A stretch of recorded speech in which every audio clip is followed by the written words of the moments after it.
हं. तर मंडळी आज आमच्या एकलीच रांधी राहिनी मस्तपैकी भाकरी रांधा जायला पाला अजून उरकी राहिना आणि मला एवढी भूक लागेल ना तर देखील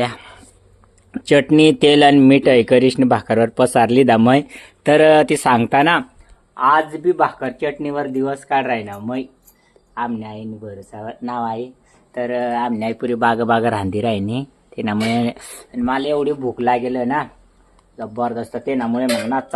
पटापट तेल चटणी लिहिली दी लोक सांगता ना अजून कशा दिवस काढ राहिना मै कशा रा गाईज नाव आहे आयंग देखो बरा ना तेव्हा सांग देव मला करी तर चला मंडळी आई चटणी तेव्हा सांग तुला जोडाला लिहान अशा मस्त हमने भी गरीबी देखी गाईज चला मग मला चटणी भाकरच खावं नव्हती आज त्यामुळे मग गबा गब खाय राहिना एकदम मस्त लाग ती खा आपण तरी मस्त